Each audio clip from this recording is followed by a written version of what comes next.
Welcome to the Sacred Womb podcast, womb-centered wisdom for the arc of womanhood, with me, your host, Melanie Swan.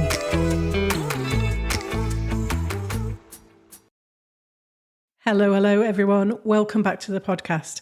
In this episode, I'm exploring how we develop a genuine adult self.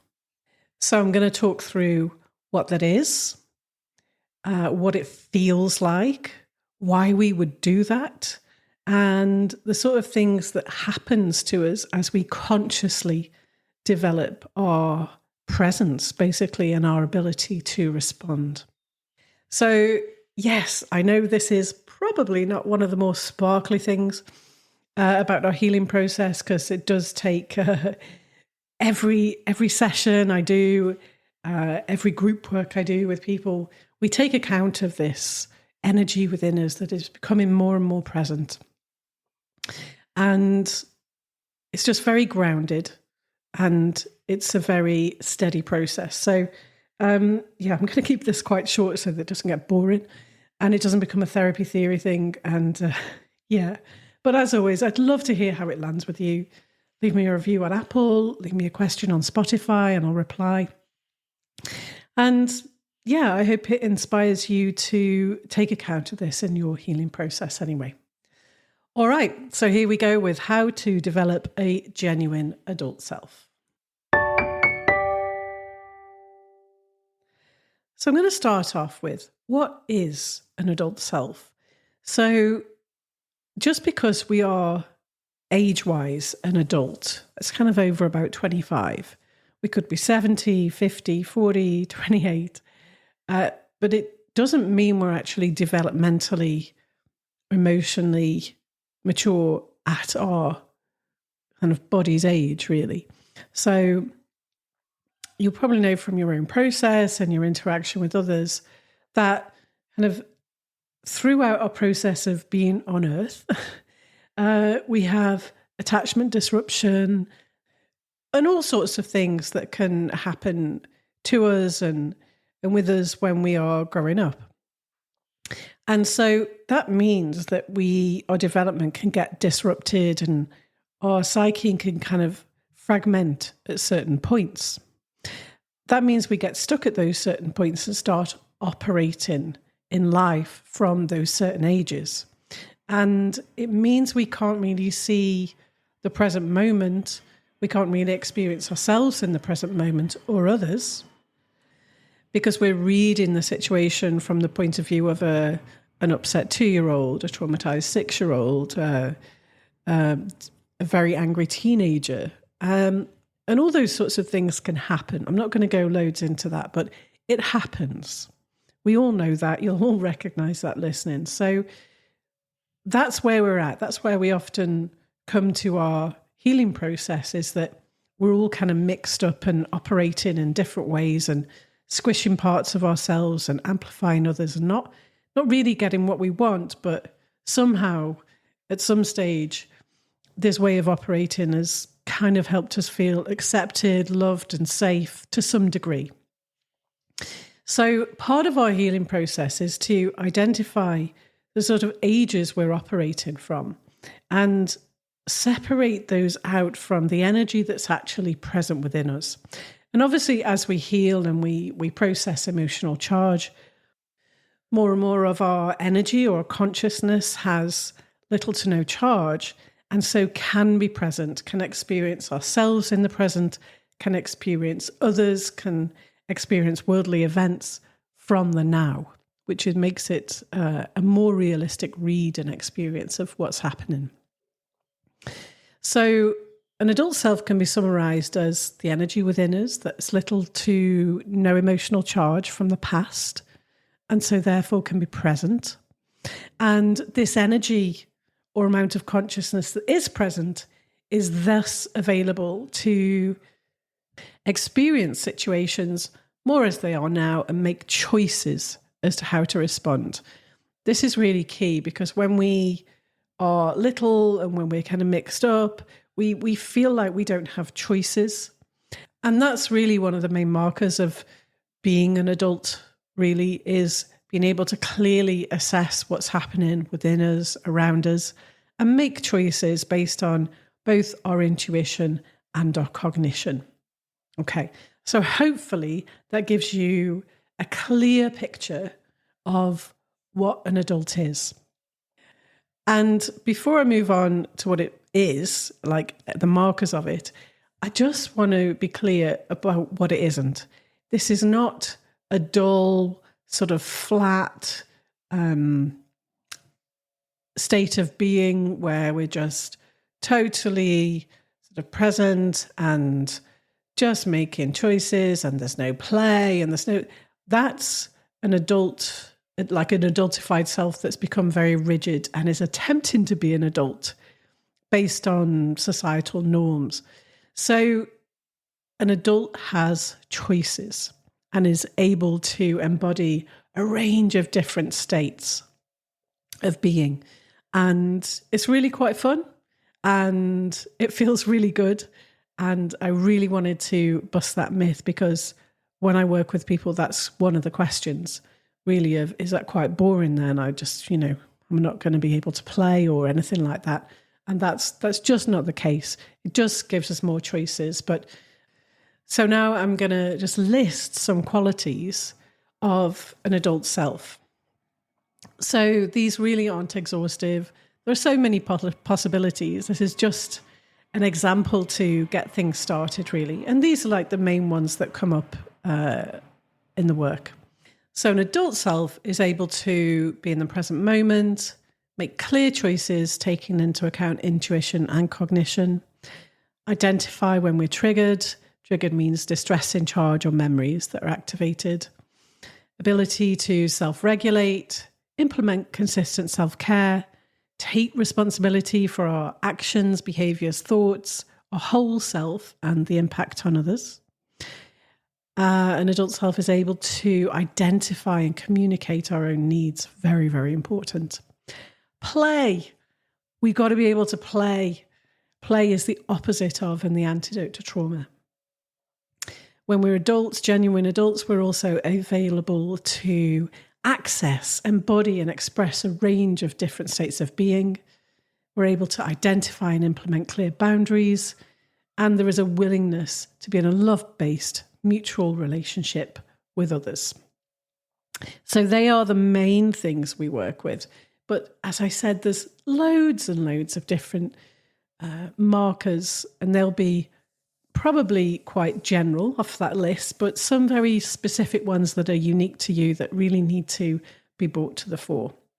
So yeah, those are the markers, but I also wanted to talk about what it actually feels like. When what it feels like day to day is a presence in our bodies that when a child part of us is activated or a teenage or something feels like off or there's emotional charge come up or there's a memory, when we are in our adult state or anchored into the energy that's present within us, then we can take care of those parts of us that didn't get their needs met, and we can bring them into the whole of us. We can make choices as to, okay, this is what's happening. This is seeming to trigger me. I need to take myself away a bit, or the charge is low enough that I can stay present, own my trigger, and work through it with whoever I'm with. So if you think about the feeling of being really grounded and solid and centered and present, and then going about daily life and something comes up, some pain comes up, some kind of charge in the body, and we're able to kind of stop, take a pause, slow things down, and get curious about, I wonder what this is. This feels different. There's a tightness in my chest. Something different is happening. And that ability to just pause and slow down, that just interrupts any circuits that are running automatically there. So that should have been in my list as well, the ability to pause. So once we've paused and we've taken care of ourselves, that creates a trust in our system. And as you know, we can't expect, or if we do, it doesn't go very well, others to meet our unmet needs. When we're in a really conscious, healthy relationship, that means that two people are working on themselves and committed to growing together, then yeah, we can work through some of those things together. And that's really what the relationship is for. However, a lot of relationships aren't like that because we are bringing our unmet needs and we're expecting somebody else to meet them. However, when we're anchored in our adult self, we can identify those unmet needs. We can meet them. And also, if we're in the sort of relationship where we can bring those unmet needs and say, look, this is how I need you to love me for a little bit. Is that possible?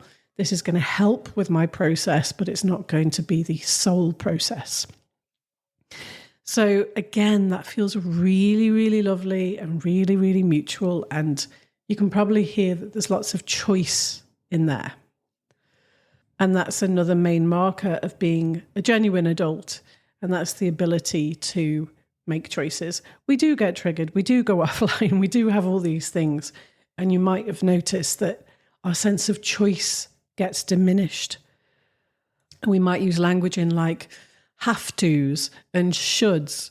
That's not the case most of the time, because we just do have these choices. We just got to be able to be present enough to think and feel our way through whatever life is bringing for us. So being in our adult self state most of the time just feels really, really good. And all the people I've worked with, we do a lovely process. We get really grounded and start feeling into all the things that mean they're an adult. And then we separate out these fused beliefs and fused child parts that we've been running on basically as an adult and thinking that's part of our personality when actually it's part of our coping mechanism. So the process of developing a genuine adult self means that we are really unfusing those things from our personality that we thought were just us, that are actually just coping mechanisms. And once we take the charge out, if there's any sort of skill in there, we can keep that skill, incorporate it. But because there's no charge, we can use it with love and choice, and we can direct our life force and direct our energy rather than being taken by it and reacting, which is not actually our true self, but we can think it is because it's, we might have been a certain way for a certain time. So one of the ways it feels is it'll feel like a relief because we won't get that kind of charge spike keep coming up, or we won't be in dissociative states, we'll be more present. The last part of this is really having access to a wider range of our self. And that widens our range of expression and experience of life. So when we're operating more from this adult self place, we're able to lead our system, or maybe younger parts. The trust is increasing. So parts of us that we've squashed and put into our shadow now can come more to the forefront. Now, shadow stuff is not just dark stuff, by the way. I mean, we usually hide qualities, hide our bigness, hide our, whatever it was our parents couldn't tolerate, basically. So we squash all that stuff into the background and it becomes our shadow. And as we operate from our adult self, we basically reparent ourselves. We're able to develop that trust as time goes on, as we take more and more care of ourselves and take more and more care when those charges come up, and we're able to really connect with ourselves more deeply. More and more parts of ourselves are going to start to look over that wall of the shadow we created and start to be like, looks quite nice now. Another part was owned and everything was okay. And she did that and everything was okay. And that trust really, really increases. It's really, really lovely. So those parts can come forward and start to be expressed. So that's what we mean by healing, is to bring into presence all of our consciousness, all of ourself, whether we like it or not. We can really befriend all of ourselves, and then what that does is those parts that have been in the background. It might be anger, it might be brilliance, it might be bigness, it might be sadness. We're able to really expand our range of how we feel, of how we express, of how we experience life. And it feels like we've got more capacity, more choice, more range, and it feels freaking great. So that's not just from my own experience, that's from loads and loads of people I've worked with. And the real magic happens when we're able to feel that difference between, yeah, I feel more present. There's little to no charge here. And what a relief that is. And I've now got access to more of myself and more choice and more expression. So if you are interested to do this, I can do this one-to-one with you. If you already have a therapist and just want to come work with me to do this, that is absolutely fine. I really like doing that, actually. Or if you want to work together and have this be part of your process every single time in some way, sometimes more focus, sometimes less focus on it, then that is weaved into all the work that I do. Okay. Well, if you are interested, I look forward to hearing from you. And I hope this podcast helps you just on its own to just maybe realize some of those markers of your own healing process, and that it might just be that you see some of those things in yourself already and know that you're doing really well. Okay. All right. Well, I will see you next time.